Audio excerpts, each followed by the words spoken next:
What the political class want to do is they want to come on telly for as short a period as possible, repeat a set of lines and then go. That is the enemy of scrutiny and democracy. She's just lost her chancellor in probably the biggest crisis of her career.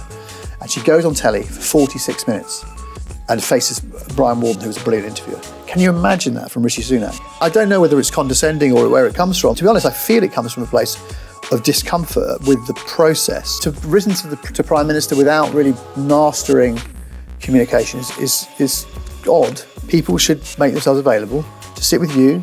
You reach certain people who they need to reach, and it's important that they reach them.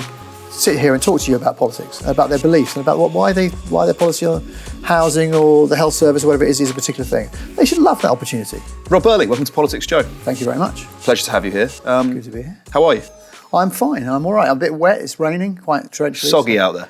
Yeah, they managed to seep into the trainers. So Never good. it's all day. It's going to be slightly just a little trench foot. Fortunately, we are in a basement, so we're safe down here. Yeah. Before we get into the meat of Yes. why is this lying bastard lying to me, how would you like to introduce yourself? Well, gosh, that's a good question. My name's Rob, and I'm. No, are we sharing? Yeah, we can if you want. Let's not talk about the book. Let's just do that. No, it's taken an interesting turn. I'm a former something. I'm a former BBC and ITV kind of editor. So I ran political programmes at the BBC, and I used to edit the Andrew Marr show. Before that, I used to run ITV political show. So I mention those things because those are the things I've done which relate to the book. Other than that, I live in Hove. I've got 2 kids. I support Liverpool, and I am passionate about the stuff that's in this because it really matters. It's a good top line. For a viewer, someone who perhaps isn't necessarily familiar with the jargon and the roles, because, for example, assistant editor at the BBC actually means something quite specific. Mm-hmm. Would it be fair to describe you as sort of the person on the other end of the earpiece for the presenter? Behind the camera, you're in the gallery, sort of. Yes, yeah, that's all right. That would be true. I mean, until you're running the whole department, there are people who are more junior who would be literally having the conversation down the earpiece. Talkback means that process whereby, and this is happening all the time, and you don't necessarily notice it if you're watching TV, which is that people presenters who are speaking and doing interviews are being told not just timings and where to look, but also what to say next. What's your next question? And that's a good thing because it gives us an opportunity and just a little bit of an advantage against the minister, say, who does this job all day long, to kind of help, just a little advantage that maybe helps our presenter kind of have the ability to step back a bit and work out what they're actually saying. It's quite hard if you're a presenter. You've got a lot of stuff going on when you're on a live programme. You've got a lot of stuff in the ear. You've got, lots going on with this just to do with what's the next item. We'll go to the weather, whatever it is. But if you're doing an interview, one of the things that you can do is have someone who's saying, what did they just say? That sounds a bit weird. That's not quite what the policy is. Or even I would just do things sometimes like, what? Or, blimey. And they know what I mean because it would just be like, oh, I'm just sort of saying, crikey, that's a funny thing to have said. Or persist, continue with that particular thing or whatever it is. And you build up a kind of vocabulary with the people you work with, like Andrew Neil or Andrew Marr or Emily Malis or whatever. That's really interesting. Could you give me a real-world example of something that's happened in the past? Because when I've had it, talkback, that is, in the past, it's always been quite specific and quite been, well, how about this, or how does that interact with Y? Let's move things on to here, but never, what? Yeah. That's interesting. But that might be because, so that is one of the great themes of the book, he says, potentially, is about the long-form political interview. So what that means really is an interview. See, what the political class want to do is they want to come on telly for as short a period as possible, repeat a set of lines and then go. Now that is the enemy of scrutiny and democracy. I believe we need to go back to is what we used to have back in the day when I was a kid. Now, sadly, in the days when I was a kid, which as you can tell was a long time ago, we had. Well, it was. Let's be honest. There were 3 channels for a period.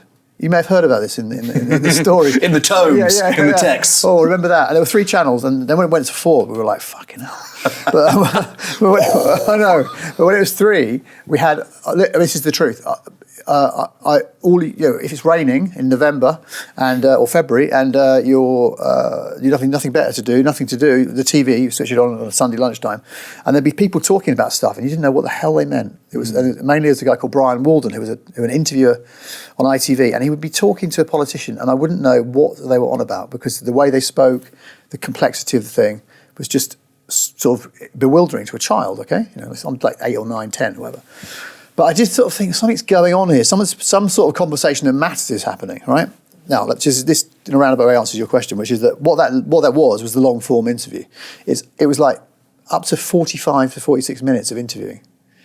Famously, Mrs. Thatcher, right? So she's just lost her chancellor in probably the biggest crisis of her career, and she goes on telly for 46 minutes and faces Brian Warden, who was a brilliant interviewer. Can you imagine that from Rishi Sunak? Can you imagine that from Keir Starmer? I don't think they would, in a hurry, do that because that has been lost as an art. Now, the reason I mention that is that many of the things I'm talking about that I was doing was the long-form interview. So it's not a case of, most of the time, people are in the middle of a maelstrom of things that they're, that, like I say, that the weather's going to come up.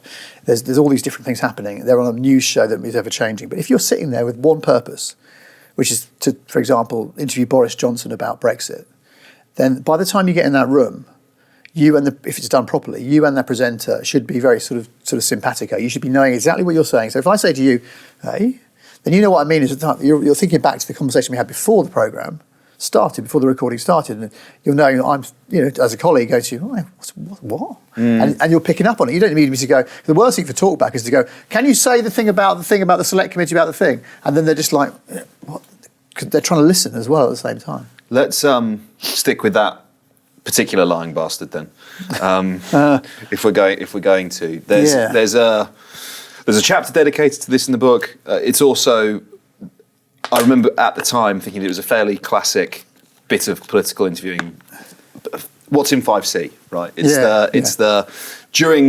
Well, I'll let you explain it, but essentially, Andrew Neil is interviewing Boris Johnson about Brexit. Yeah, let me get the boring bit out of the way, right? So, but you need the boring bit to understand it, which is, you may recall that people talked a lot about the GATT treaty. Now, the reason why that is relevant is because it was essentially a set of rules for international trade that had been in place since the 40s, which would allow you, in certain circumstances, to trade in a certain way. So it's an established way between different countries. It's a bit complicated, but the point about it is, Boris Johnson had mastered, this is a rare thing, but he'd mastered 5B,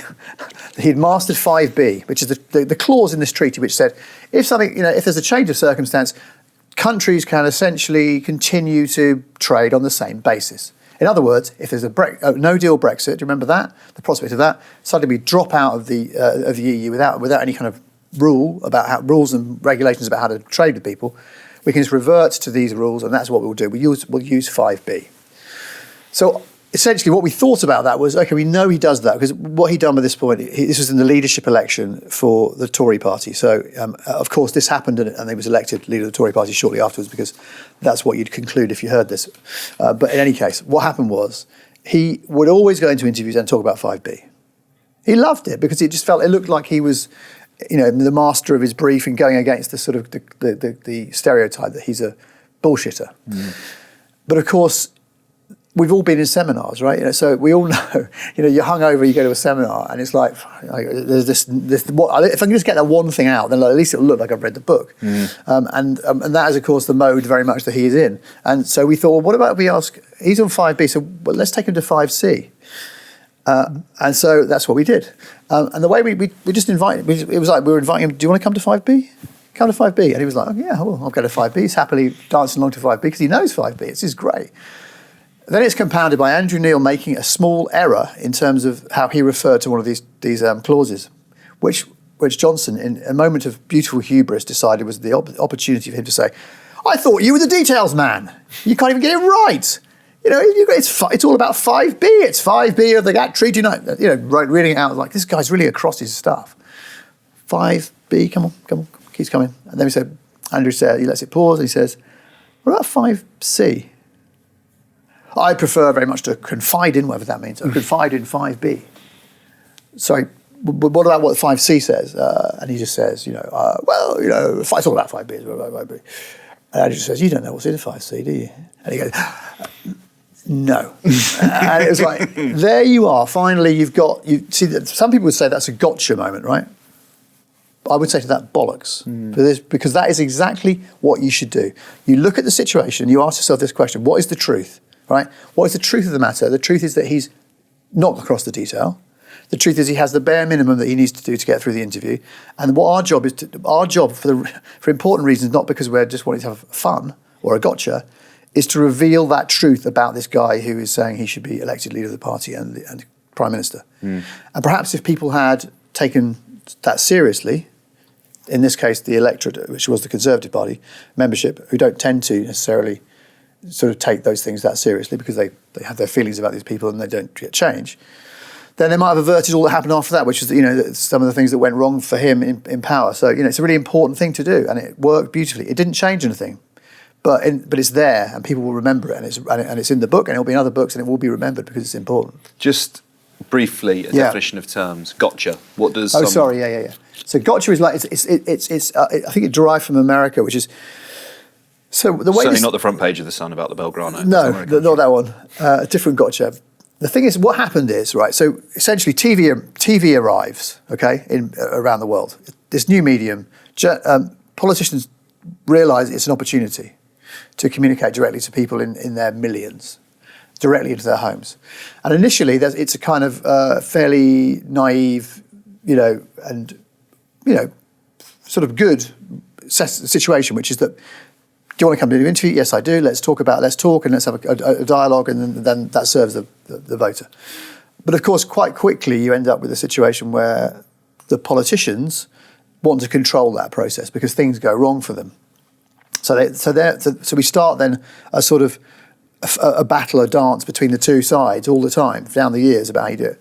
And one of the ways in which American politicians, and it's been sort of taken up here a bit, fight against, to conduct that fight, is to discredit the notion of an interview that seeks to catch you out, as in the 5B, 5C case, as a gotcha interview, which means really, this is just about you being seen to get me. It's about you, catching me out and making me look stupid. Now, some of them exist, right? So, I don't know whether you ever do it. When you interview politicians, do you ever ask things like, how much is a pint of milk, which is a classic example, right? I think it's a stupid example. But people do it because it's like that demonstrates quickly, gotcha, you don't even know about how people live. Yeah. It's actually a really cheap shot. Okay, so how do we distinguish between that and, let's say, Diane Abbott, I think it was, it wasn't 2019, it must have been 2017, Ferrari, LBC, how much is this going to cost? I think it was in relation to an uptick in policing numbers or something. Came out with a figure, and it boiled down to essentially, you'd be paying each police officer something like £8,000 a year or something. The figures didn't stack up, right? And it went mega viral, didn't it? Yeah. It blew up, huge moment in the campaign. Diane Abbott got a reputation that I don't think she ever shook after that. That was essentially being, being a bit sort of away with the fairies and yada yada yada, which I think was probably slightly unfair given what transpired later. Regardless, what is the distinction between, no, you are the Home Secretary, you should really know the cost of this thing, Shadow Home Secretary, I should say, versus, how much is a pint of milk?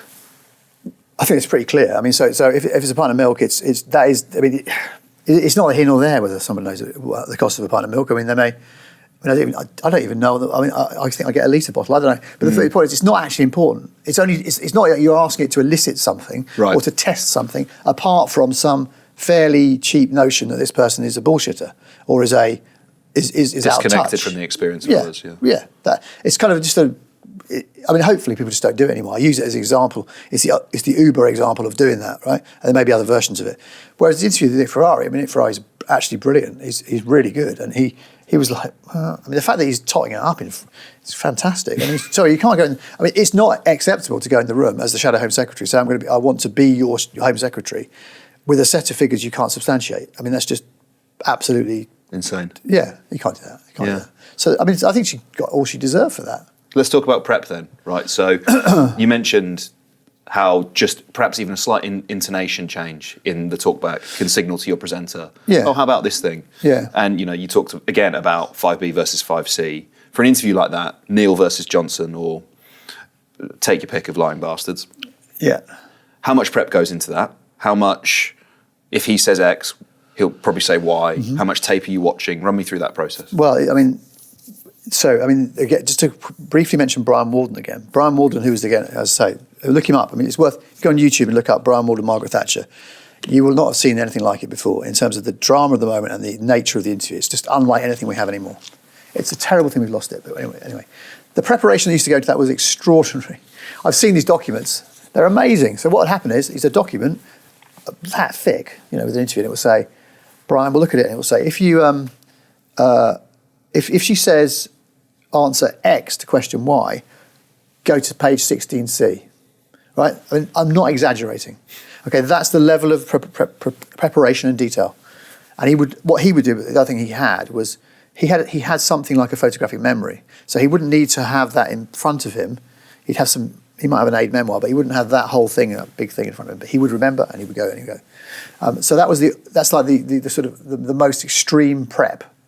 That's what extreme prep would look like. So what we did, I started at LWT, London Weekend Television, which was a franchise of ITV back in the distant past, and I started there in the 90s, and it was the successor show to that show. So we had a culture. Also, Peter Mandelson used to work on this show. Other people like that used to work in that place. A culture of lots of detailed prep. We had a week to prepare for the interview. So we would there'd be detailed briefs on things written, and then it would then turn into a document which would evolve, which in the end would be taken into the room by, in this case, Jonathan Dimbleby, when I worked with him. And that prep would have taken a week, and certainly the weekend would have been spent role playing it, working through everything, making sure everything's correct, and then the next morning something might have happened overnight, or in the morning on a Sunday. How do we integrate that into this plan? So, it's a cliche. I mean, as I mentioned Liverpool, I think Rafa Benitez used to say, "Prepare to succeed," and that's what it is. That's what happened with Boris Johnson. How do you get past the bluster, the bullshit, or how do you get past someone more honourable who's just got a very strong argument but needs to be tested?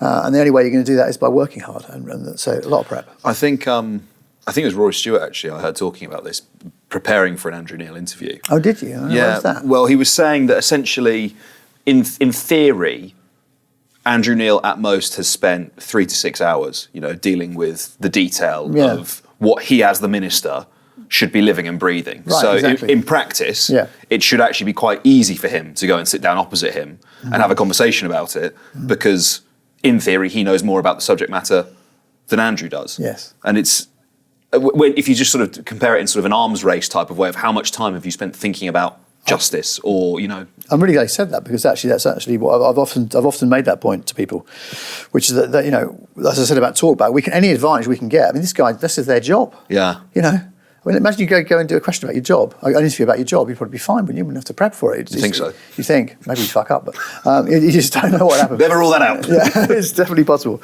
But so he does have an advantage. But the one thing I would say about Andrew Neil, though, is that Andrew Neil is probably as well briefed as you are as the minister, in the sense that one of the things about him is you don't need to give him briefs because he knows it anyway. It's amazing. So you come in and be like, there's no point in giving him like a junior researcher has written a document for Andrew Neil about this policy area.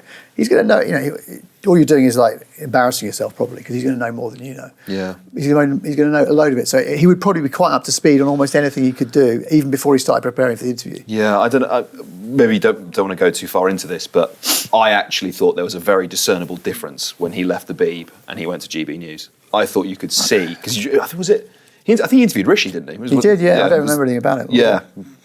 It was one of the I think it was like opening interview, or very early days or whatever. And I remember watching it and I thought, this does not, and I know he obviously already has the knowledge himself, but I didn't think, I don't know what it was. Something was off in the way that if you just watched him on the Andrew Neil show or anything like that, I'd be staggered if they had anybody to prepare him to the level of. I think it was one producer.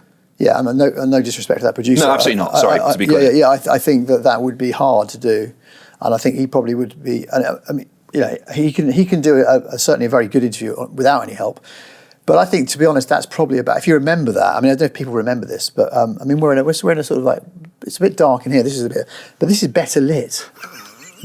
This is a basement, right, in Farringdon. Well, this is better lit than the nerve centre of GB News was. Yeah. It looked like, it was extraordinary. The set was just amazing. I've never seen anything like it. And I think Andrew was just sitting there like, what have I done? I mean, look at this place. They can't light it. They can't. There's no auto cue wherever it was. So I think that must be hard. I mean, it's very. I think, to be fair to him, I think he's a Rolls Royce, and he's used to being in Rolls Royce conditions, and suddenly he's in this shithole doing this rubbish, and it's like it's not. And I think that, he got out within no time. And they, to be fair to them as well, I mean, they've got better. And I think also, I would just say about GB News, I do think that at least they're in the post-Wootton era. and the post Lawrence Fox era. I think that they're not in quite the place they were because they've made those changes. And that's interesting to me. I'd like to know what you think their game is, because I look at it, as a business, right? They have this incredibly expensive arm. They call themselves a startup. Incredibly expensive arm, which is the broadcast arm of the channel, right? They have to pay to get the frequency, the bandwidth, the talent, they have the studio, etc. They do quite well on digital, but not really that many people are watching them in terms of. I don't think actually it's been proven as a business model in the UK that rolling 24-hour TV news is actually a successful thing to go into. But that's a different conversation. Maybe we can have it. So I think if you're a startup, you look at that and go, well, surely we kill the TV arm. We keep the studio, we keep the talent, we broadcast on digital, we put all our resources into that, away we go. But they don't do that. And I'm going on a bit, but I think the reason they don't do that is because there is a prestige, particularly in Westminster, about being a broadcast media publication, right? Yeah, you get into the pool, you get the morning round, people want to come and talk to you. And I wonder what you think their intention is, whether it is to launch a successful business or whether instead it is actually to sort of to shift the Overton window a little bit, to adjust the political culture and to become this possibly the battleground on which the fight for the soul of the Conservative Party will take place over the next 1, 5, 10 years. I'm sure they're interested. I don't really know, but I'm sure they're interested in doing that, and that they think, they come at it. They must. The driving, animating sort of concept behind the whole existence of it is to change the conversation and open up a channel into the right. So that must be, they're interested in doing that, and that's a grist to their mill, because that's their audience are presumably quite interested in that. And I can't remember how the audience is doing, not numbers wise, but also, look, they've now got people like Gloria. They've got Gloria DiPiero, who's a friend of mine who I think is very good, and they've got Camilla Tominey, and they've got Chris Hope. So they are becoming a bit more like a conventional establishment, call it maybe. Yeah, a bit more establishment in that these are people who are proper journalists. Rob, who do you think the most egregious lying bastard is that you've dealt with? Ooh. I mean, it's hard to get past Boris Johnson, to be perfectly honest. You think? Yeah. No, I think a level of sort of. I mean, I don't know whether some people believe things they say when they're not true. They're not. They believe the things they're saying, even though they know that deep down they're not true. So maybe he believed it when he was saying it. Like Tony Blair, I think, had that about him. He believed things were true when he said them, even if they weren't true. I think that's where he ended up around Iraq. So I think Boris Johnson just used. He doesn't seem to. It's well documented. I mean, I refer to an interview I wasn't part of, but that's very salient, which is Eddie Mayer's interview with. Again, folks, look it up on. Pretty sure it's on YouTube. Yeah, it is. It's pretty devastating. It's a very, very, very good interview, and it really addresses that long history of things that he'd done or said or that appeared to be untrue. And I think the interview never happened, which was, if you remember, in 2019, the BBC normally interviewed all the leaders of the parties. That's a norm, a democratic norm that's sprung up over time, and it was an important thing. Like I said, I believe in long form interviews, so it's a really important part of the election campaign. And Boris Johnson's people pretended they would do it, but of course, they never had any intention of doing it. But the interview plan that we actually had prepared was all about trust and about truthfulness. And just looking back, it feels like we were onto something. I don't know what you think. I think you were. Yeah, I think we might have been. But so that was about truth. When you say pretend. They gave you the impression that they were going to do it. Yeah. I mean, the whole strategy was. I mean, so essentially, people said, and there's a lot of anger. I mean, I absorbed a lot of anger from people on Twitter, particularly at the time, about this, which was that they said, "Why? How can you have a thing where Jeremy Corbyn can show up and do an interview, and so can the other parties, and they don't? You surely need to have them all set before you start." It sounds good, doesn't it? It just doesn't work like that. It doesn't. If that was your sort of way of doing it, they would never happen, because you just have to get them when you can, fit it all in, and ultimately it relies upon people, being honourable. Good chap theory. Good chaps. It's not looking good, is it, that theory now? But they've got to be honourable and say what they're not actually just stringing you along. But what I think they were wanting to do was they wanted Jeremy Corbyn to be interviewed by Andrew Neil. And it was only after that happened that they began to drop the pretense that they were going to do it. But yeah, so there's lots in the book about that. Some people think too much detail, but I just wanted to get on the record some of the things that happened there at the BBC around it, and what was said to Labour. And it's quite complicated, but it was a very unfortunate moment. It was horrible. It was a horrible thing to be in the middle of because, understandably, people were very upset and angry about it because Jeremy Corbyn's interview with Andrew Neil was disastrous. Yeah. And he never. And he got picked apart. Yeah, I mean, it was. Yeah, it was.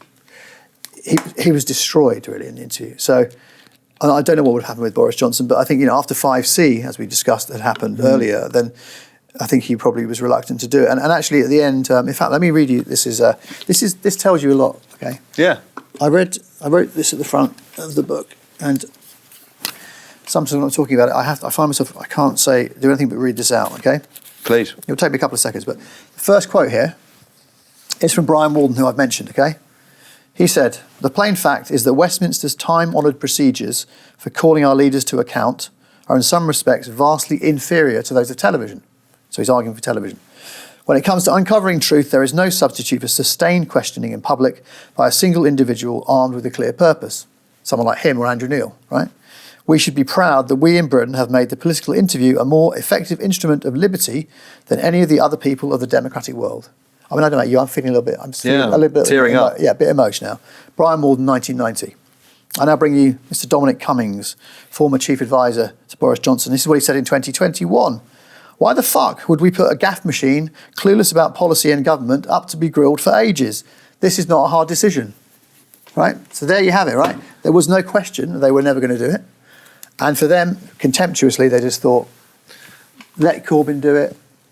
If that helps us win the election, fine. And they actually act as if they were master strategists for this piece of behaviour. Never. Yeah. Why on earth would we make the decision to put him up for an interview like that? But definitely, let's make the decision to put him up to be Prime Minister of the country.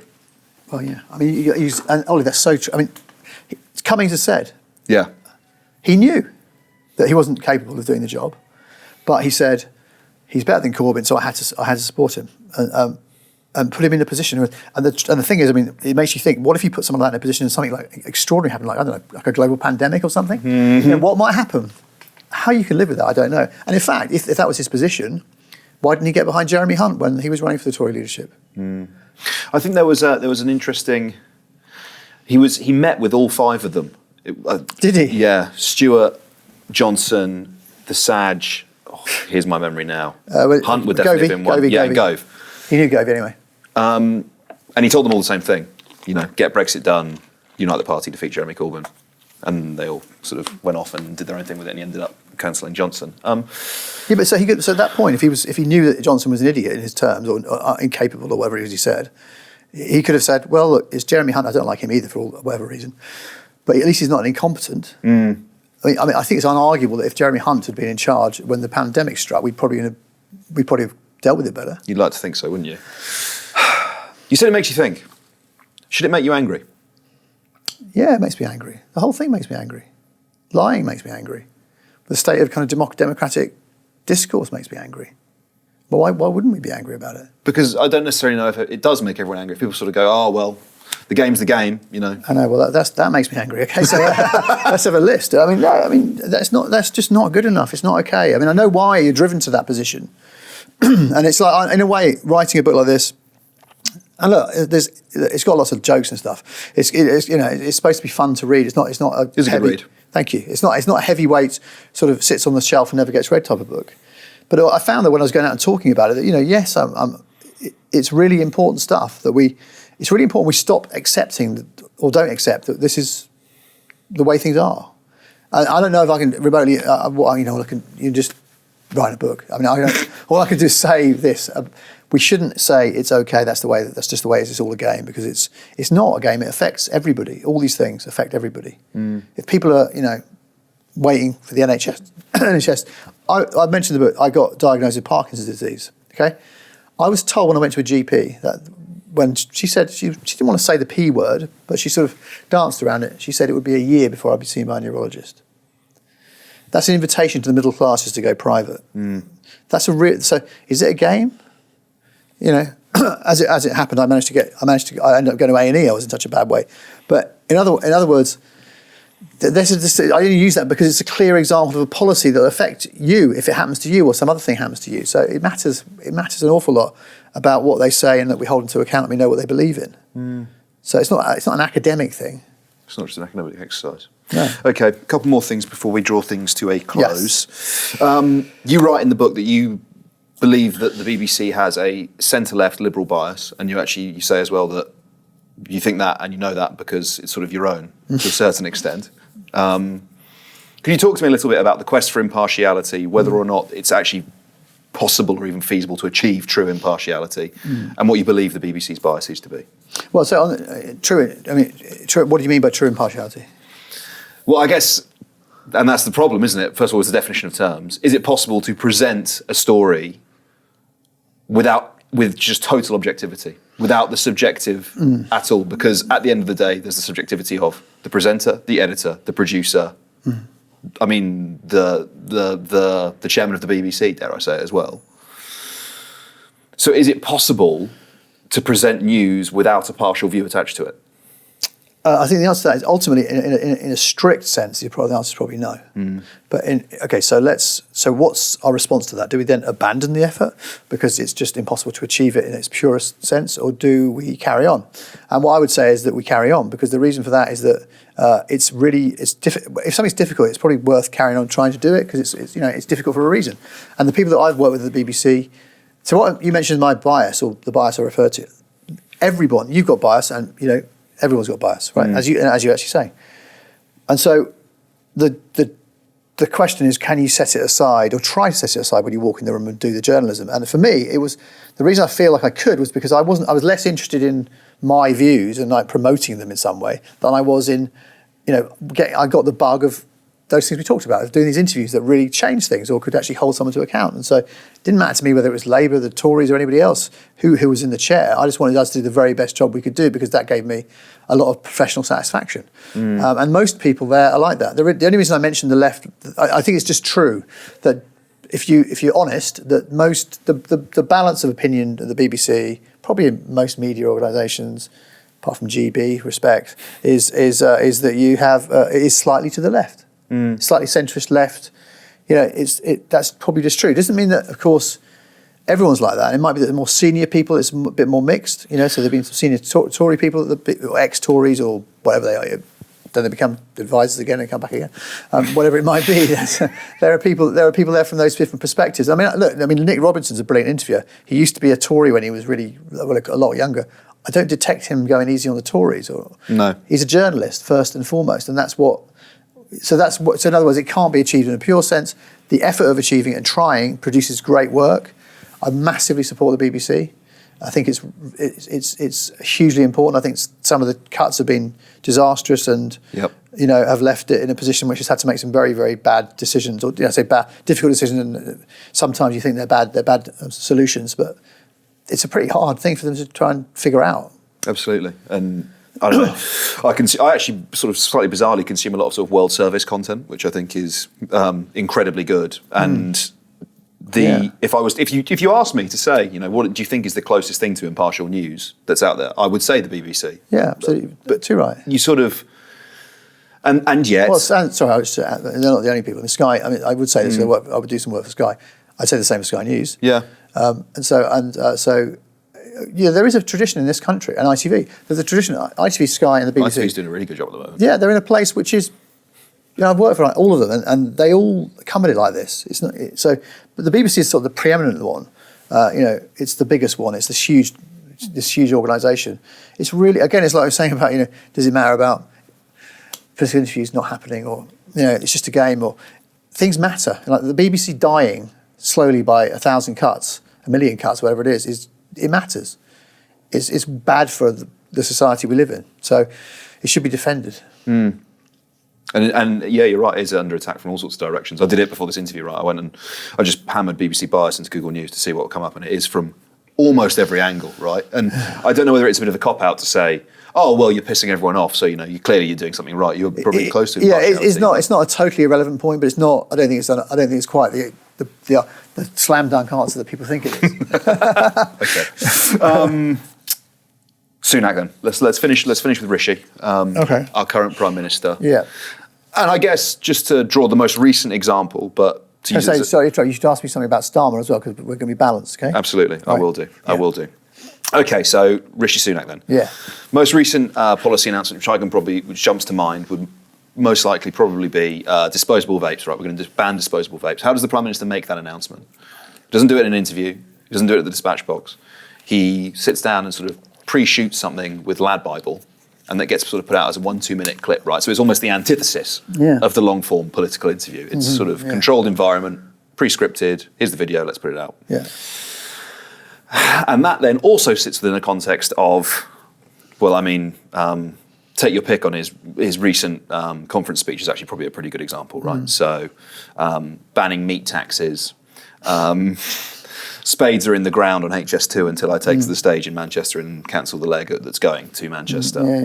How do you see Rishi fitting within this pantheon of lying bastards? And as a sort of follow-up question, what should people's approach to interviewing him be? Okay, so on the first question, actually the hardback, the first version of the book ends with sort of quite a lot of hope, because I talked to Emily Maitlis, I talked to Andrew Marr, and this was when Rishi Sunak had just become Prime Minister, and there was a feeling then, I think, that we might sort of return to some of those norms I was talking about. So we might, because I think he was sort of, the selling point that he had and why he wins by acclamation is essentially the mad shit's over, all that stuff that's just happened, we thought he was mad, Boris, but look what happened next. Wow, I'm at least a steady, kind of reasonable person.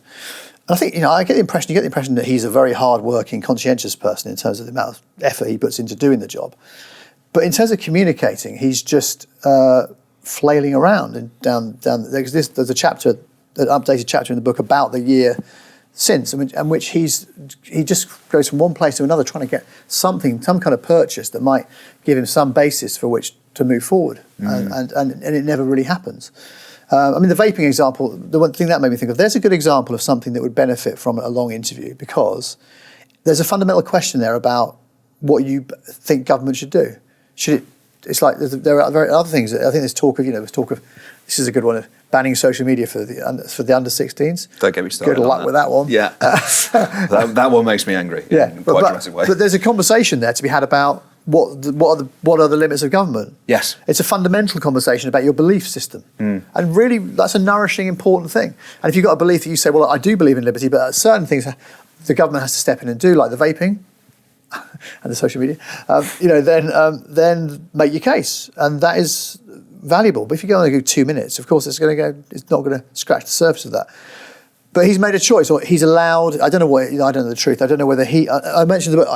I once had. It shows how fast he's risen. Right. He was so C-list that he was sat next to me at a dinner. Right. Poor bloke. This was not even that long ago. Yeah. Right? And he sat there drinking a Coke, and I was getting sort of slowly hammered on the free champagne at the Spectator. Yeah, it was good. I was enjoying it, but he was fine, and we had a chat. And he seemed normal. He didn't speak in a weird way. He didn't keep talking about stopping the boats. He talked. That's really interesting, because I've never had the pleasure of his company, but I watch his mode of communication, and it always seems to be a little bit condescending, a little bit. I shouldn't have to explain my thinking to you, but I'm doing you the service of explaining to you why this thing is about to happen to you. Do you know? And the only time I've seen it different, actually, was when he was in conversation with Elon Musk, and when he was interviewing Musk, he struck. Well, actually, his accent was completely different. He struck that more transatlantic, D and party and things like that. Going back to his, Silicon Valley type mode of communication. Yeah. But then so that made me twig and was like, oh no, the way he speaks when he's giving a speech or being interviewed, it's actually confected. It's not. I didn't think it was the way he actually speaks. So it's not. No, he was. He certainly didn't speak like that. Because if he had, you'd have been like. I mean, this is the way that with almost any politician. Like, if they spoke like this in any other walk of life, you'd be like, what the fuck? Yeah, what are you doing? Yeah, it's like I just asked you a cup of coffee, and you said, look, the important thing is that tea is also a hot beverage. It's like well. Yes, it is, but what are you on? And it's like he wasn't like that. He was like a normal person. Now, I don't know whether it's condescending or where it comes from, but I wonder. I feel it. To be honest, I feel it comes from a place of discomfort with the process, and not. And this is the thing, to risen to Prime Minister without really mastering communication is odd. But then again, it's maybe a function of the fact that most of these politicians have been media trained. And so the attitude to media training just teaches you to be like that, closed up, not expansive and authentic, and speaking to people. So he's. I think that's kind of infected his way of talking. So he just can't do it. So he's quite bad at if you talk to him and throw something at him he's not expecting, he will very clumsily, with the media training kicking in, pull it back to stopping the boats or whatever. Yeah. I mean, he would do interviews where he would repeat the 5 pledges, which from memory are like blah blah blah, inflation, blah blah blah, stop the boats. So I think I've got it. Yeah, there. that's pretty much it. Yeah, he would do that, and then that would be enough. And it's not. I mean, at least be artful about it rather than rubbish at it. So it's a shame. I mean, there's an interview, there's one we do in the. I refer to the book that I did with Beth Rigby, which was, was he head boy at Winchester wherever he went. All these things, gilded life, talented. I'm sure whatever that stuff is they do in the city, and then marries someone very wealthy, and he's prime minister. It's amazing. So he just had a set of elections where he'd lost. So what is the truth? He's lost that set of elections. So let's ask him, how does it feel to lose for you? And he just went. He couldn't do it. He didn't compute. So that proves that if he's in that conversation, he's not in a mode of conversation. He's in a mode of just send out that thing over and over again. Yeah, and it's like, I mean, look, parking, whether you think it's desirable or not desirable for the democracy, just be better at this, please, if you're going to do the job, because it's not going to work for you. And I guess your point about it being odd, it scans because the way he came up was odd, right? Parachuted into the office of Chancellor in this environment where everyone's not just, you're not coming into contact with the public. Everyone is at home. The journalists are at home. You're being interviewed over Zoom. It's true. So I think that feeds into it. Yes. Okay, so in the interest of balance then, let's turn to the Labour leader, Keir Starmer. Yeah. So you may say this differently to me, but you are the expert on lying bastards, so I will defer to your better judgment. On the one hand, you have Johnson, who for me, again, I think it was Roy Stewart who says he has 1,000 ways of lying, right? He can lie by obfuscation, he can lie by misdirection, he can lie by transitioning to Latin and you don't understand what he's saying. That's one form of lying. And then you look at Keir Starmer, and on the face of it, I would possibly say that the manner in which Keir Starmer lies is possibly more Machiavellian, more calculated, and more, as a result, sinister. So, Labour leadership, right? What's the constituency I need to win? I need to win the currently quite radically left-wing Labour membership. So what does that mean? Scrapping tuition fees, nationalising utilities, the 10 pledges, all of which have essentially been cast aside now. Yeah. I believe that that's quite calculated lying. In order to win over a constituency, you have to win the Labour leadership election. The next constituency he needs to win is the country. So he shifts his message. He becomes far more of a centrist, taking the template and the lessons of previous Labour leaders who have won, the most recent being Tony Blair, who fights elections from the centre and wins doing so. Yeah. And then provokes the question of when he gets into office, will he do the things that he's saying he's going to do now? You've thought about this, haven't you? I've thought about it a little bit, yeah. So... You've got a theory, haven't you? Well... That's fine. I like it. It's interesting. So where do you see Starmer sitting within the pantheon that also contains Rishi Sunak and Boris Johnson? And is it fair for me to characterise his approach to political communications in that quite calculated and sinister way? Okay. First of all, I just want to say one thing, which is Lying Bastards is the title of the book. Right, does not mean I think every politician is a lying bastard. That's important to, because I think super cynical. I mean, one of the things I say, we'll get to it maybe if you want to do one more question, is about how we should approach this next election, which we could talk about if you have time. On Starmer, I agree with you on the pledges. I feel like I think we were at LBC, when I was at LBC with Andrew Marr, we asked him the one about NHS private provision. Again, in the no private provision, which, I mean, the NHS has been using private provision for decades. And it was in there as a policy of quite a left-wing policy. I don't think it's a very sensible policy, particularly. But he said he wrote it and he junked it. And the odd thing for that, so I do think it's very legit. And I think people like Owen Jones who was talking about, I thought was absolutely right to say this is a problem. I mean, it's not okay to write things. It's not okay to say them, but to write them down and put them on a poster and then not do them is problematic, to say the least. So, yeah, I think that is a difficult thing for him. I think his excuses, I think, is COVID, because that allows you to kind of junk everything beforehand. I don't really think it holds water, that. The next bit, though, I think, look, the other thing about it is the traditional, what he's doing is basically the game. Go back to the game, but is the game. The Labour, the opposition game. It's the playbook, right? You're elected from the left, and you then move to the right to get elected. Sorry, you're elected with a membership on the left, and then you eventually move further to the centre and to the right in order to get elected. So I don't think that's anything new. And I think, perhaps his pragmatism on that is sensible and will get him elected. I think the problem for me is what it stores up. So if you go around saying, as they have, and people probably agree with this, which is that the NHS is on its face, not on its knees, it's on its face, but you will not also promise, you imply that you will somehow renew it and fix it, but you say because of the state of finances we can't offer any money of any significance, then that is going to make people feel pretty cynical and upset if you're implying you're going to fix it and you can't, and then you aren't actually going to go about doing that. And people are going to feel like, well, they said they were going to sort the NHS out and we're still waiting, or whatever it is. So I think that would be better for them to say something different about that if they want to renew the public sector. I think they could have decided to go into this election from a renewing the public sector point of view, if they wanted to. Look, it's their choice, and I can understand why. They're carrying a Ming vase across a shiny floor, and if they drop it, it shatters, and that's their attitude, and I can understand it. So, but I just think, if they do get elected, I think that they would be wise to alter their way of communicating so that they try and connect with people in an authentic way. And actually, if you do that, you store up less of a problem for yourself in the long run. Because if you maintain a sort of everything's going to be great, isn't it? This is great sort of attitude, then people will be disappointed with you. Which in the end, what happened to Tony Blair. Let's do it then. How should we approach the next election? Well, I think the reason I mentioned that was I think it's easy to be cynical. Okay. I think we can just sit here, right? We can sit here in this basement, this lovely basement, and we can just. I'm really keen to emphasise that. Yeah, it is a basement, but it's a nice one. But it's better lit than GB News' original studio. But the thing about this is that cynicism is shit, right? It's really crap. It's really the worst thing we can be as voters and as media. We're both media, and even if they've invited us to do it.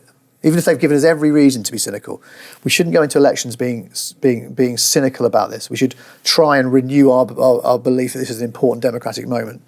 And if they let us down, we can point it out, okay? Which they almost certainly will. But we should, I think, we as in the public and the media should give people a chance to do better than they have been. And so that means that the chance we're offering is that here, actually in this basement, and also on the various outlets elsewhere, people should make themselves available to sit with you. You reach certain people who they need to reach, and it's important that they reach them.